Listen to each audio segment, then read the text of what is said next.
സുപ്രഭാതം channel 91 news 8 മണി വാർത്തകളിലേക്ക് സ്വാഗതം. തൊഴിലുറപ്പ് വേതനം കൂട്ടും.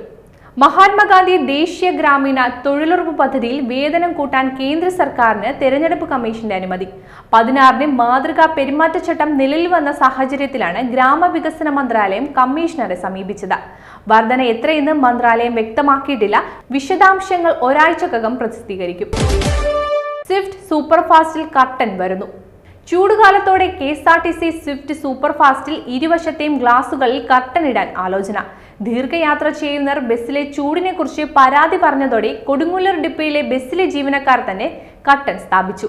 ഇത് ചൂടിനെ എത്ര കണ്ട് പ്രതിരോധിക്കുമെന്ന് യാത്രക്കാരുടെ അഭിപ്രായം അറിഞ്ഞ ശേഷം 151 സൂപ്പർഫാസ്റ്റുകളിലും കർട്ടൻ ഇടാനാണ് ആലോചന.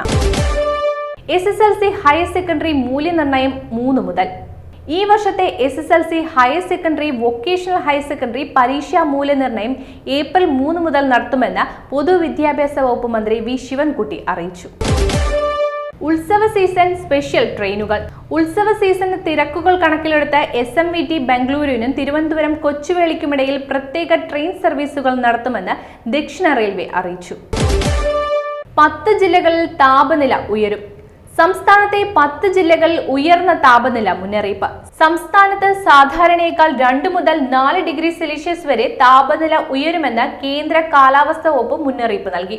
പാലക്കാട്, കൊല്ലം, പത്തനംതിട്ട, കോട്ടയം, ആലപ്പുഴ, തൃശൂർ, തിരുവനന്തപുരം, കോഴിക്കോട്, കണ്ണൂർ, കാസർഗോഡ് ജില്ലകളിലാണ് താപനില ഉയരാൻ സാധ്യത. ഈസ്റ്ററിന് ബാങ്കുകൾ തുറന്നു പ്രവർത്തിക്കും. മാർച്ച് 31 ഞായറാഴ്ച എല്ലാ ബാങ്കുകളുടെയും ശാഖകൾ തുറന്ന് പ്രവർത്തിക്കണമെന്ന് റിസർവ് ബാങ്കിന്റെ നിർദ്ദേശം. സാമ്പത്തിക വർഷത്തെ അവസാന ദിവസമായതിനാലും സർക്കാരിന്റെ സാമ്പത്തിക ഇടപാടുകൾ പൂർത്തീകരിക്കേണ്ടതിനാലുമാണ് ശാഖകൾ തുറന്ന് പ്രവർത്തിക്കണമെന്ന നിർദ്ദേശം റിസർവ് ബാങ്ക് പുറപ്പെടുവിച്ചിരിക്കുന്നത്. സുഹൃത്ത് പുറത്തുനിന്ന് നിർദ്ദേശം നൽകിയാൽ ഡ്രൈവിംഗ് ടെസ്റ്റിൽ നിങ്ങൾ പൊട്ടും. ഇടത്തേക്കോടിക്ക് വലത്തേക്ക് തിരിക്കുക, പിന്നോട്ട് പോ. ഡ്രൈവിംഗ് ടെസ്റ്റ് ഗ്രൗണ്ടിന് പുറത്തുനിന്ന് ഉറക്കെ വിളിച്ചു പറഞ്ഞ സുഹൃത്തിന്റെ പ്രോത്സാഹനം കാരണം യുവതി വെട്ടിലായി. പരസഹായം തേടിയെന്ന കാരണത്താൽ യുവതി ടെസ്റ്റിൽ പരാജയപ്പെട്ടു. എറണാകുളം RT ഓഫീസിനോടനുബന്ധിച്ച ഡ്രൈവിംഗ് ടെസ്റ്റ് ഗ്രൗണ്ടിലാണ് പെൺകുട്ടി ഡ്രൈവിംഗ് ടെസ്റ്റ് നടക്കുന്നതിനിടെ സുഹൃത്തിന്റെ പ്രോത്സാഹനം വിനയായത്. CASF-ൽ നിന്ന് വിരമിച്ചവർക്കും മുൻപ് ലഭിച്ചിരുന്നതുപോലെ CRPF ഗ്രൂപ്പ് സെന്റർ ക്യാന്റീനിൽ നിന്നും മദ്യം ലഭിക്കുന്ന കാര്യത്തിൽ 3 മാസത്തിനുള്ളിൽ തീരുമാനമെടുക്കാൻ CASF ഡയറക്ടർ ജനറലിനോട് ഹൈക്കോടതി നിർദ്ദേശം നൽകി.